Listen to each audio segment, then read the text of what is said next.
de la tarde, ya estamos con Omar Mariluz, nuestro editorialista económico, para que nos ayude a comprender qué es lo que se está discutiendo en el Congreso, su trascendencia y, por supuesto, también su repercusión en los mercados económicos. ¿Cómo estás, Omar? Sí, ¿cómo estás? Muy buenas tardes. Finalmente se terminó pateando para el día de hoy la votación de la moción de censura contra la ministra de Economía, María Antonieta Alba. Esto había sido programado para el día de ayer. No alcanzaron los tiempos, pero se está definiendo hoy. Estamos ya escuchando a los congresistas de diversas bancadas. Me da la impresión, te lo digo luego de escuchar a los voceros de las diferentes bancadas, sobre todo de APP y de Acción Popular, de que no se cuentan con los votos suficientes para censurar a la ministra de Economía, y simplemente para recordar cuáles eran los principales motivos de esta moción de censura. En el campo económico, los cuestionamientos que se hizo al programa Reactiva, ¿no? Tanto Reactiva 1 y Reactiva 2, los congresistas señalaban y creen que la mayoría de estos fondos ha ido a beneficiar principalmente a las grandes empresas. Y ahí hay todo un análisis que podríamos hacer detrás, ¿no? Efectivamente, si vemos en cantidad de recursos, en el monto, la mayor parte pues de Reactiva fue a las grandes empresas, pero si vemos por número de empresas, las chiquitas en número han sido las que han recibido más de estos fondos. ¿Se pudo hacer mejor? Sí, se pudo hacer mejor, y de hecho el gobierno y el Ejecutivo reconoció errores iniciales de Reactiva 1, y por eso es que sale Reactiva 2, que lo que buscaba era beneficiar justamente a más empresas pequeñas, ¿no? A más micro y pequeñas empresas. Estamos hablando de 60.000 millones de soles en ambos programas, tanto Reactiva 1 como Reactiva 2. Pero, Pati, esto se da en una coyuntura donde han salido datos interesantes en cuanto a crecimiento económico, en cuanto a empleo.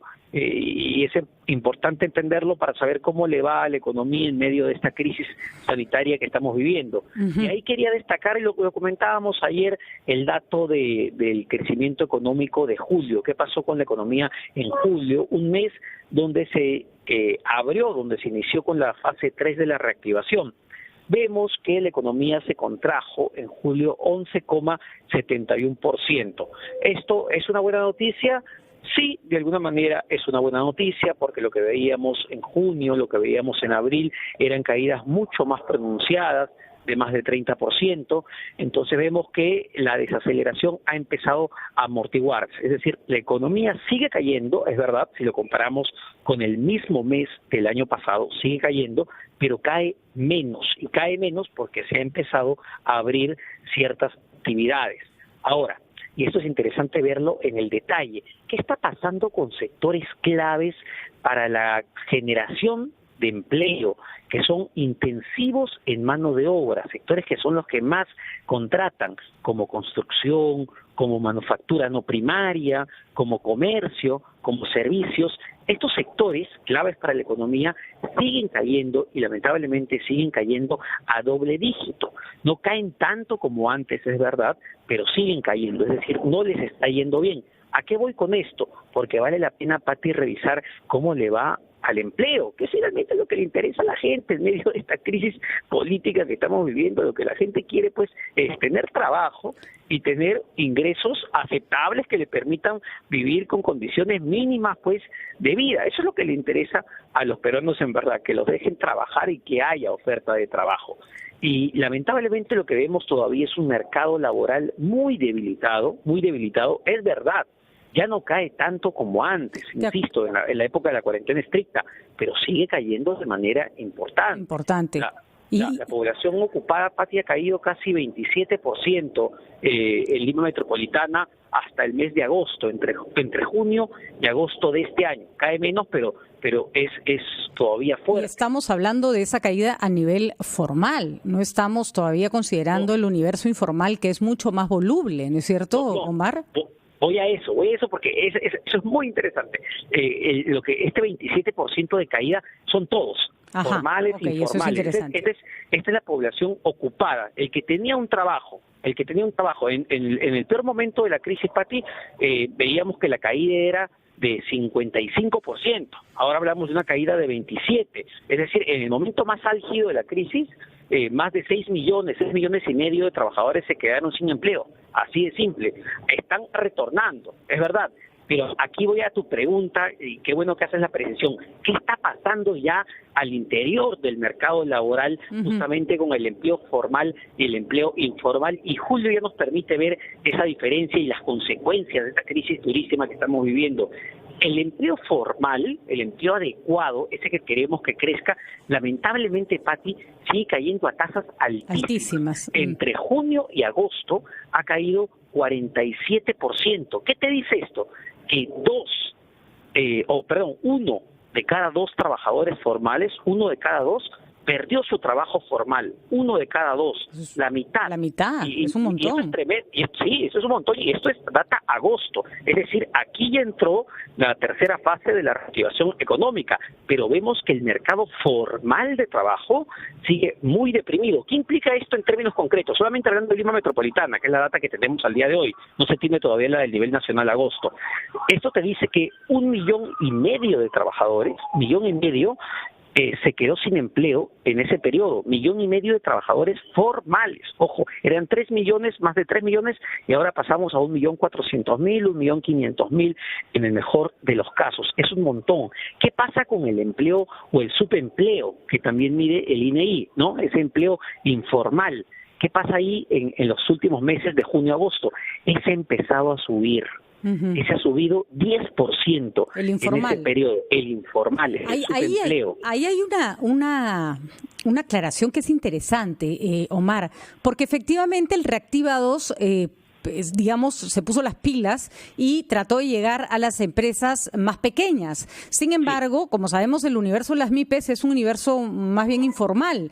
Y si nos atenemos a ciertas cifras, es verdad que el monto de dinero fue menor, pero la cantidad de créditos fue mayor proporcionalmente. Sin embargo, si hablamos de más de 2 millones de MIPES en el Perú, la cantidad de empresas beneficiadas fue bastante bajo, ¿no? Sí, es pequeño. Es pequeño, no se llegó ni el 15%, me parece, ¿no? Hay varias cosas que sí, podríamos ahondar, ¿no? Se pudo hacer más, se pudo ser mucho más flexible en la entrega de dinero, cuánta voluntad había también de parte de las diferentes entidades del sistema financiero en la entrega de estos créditos, a quienes prefirieron prestarle, evidentemente prefieren prestarle a los más seguros, mucho dinero no se entregaba a tiempo.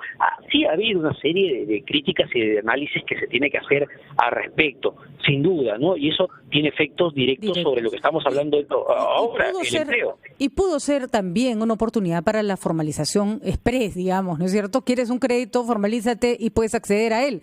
Y tal vez hubiera sido una manera de empezar a formalizar, a aprovechar las circunstancias. Pero bueno, tantas cosas que no se hicieron y que todavía podrían hacerse, Omar.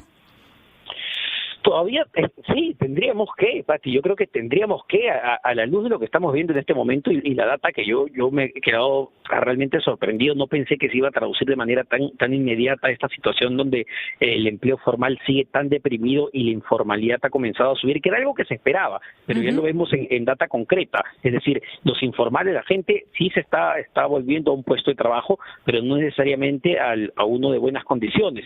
¿Cómo hacemos esto? Y tiene que ver con lo que tú dices de Reactiva, de poder salvar a esas empresas, pequeñas empresas que justamente daban empleo, porque ahí hay otro dato interesante, muy relacionado. ¿Dónde se destruye más el empleo formal? Cuando vemos ya el análisis, por ejemplo, por tamaño de empresa, se destruye más en las chiquitas.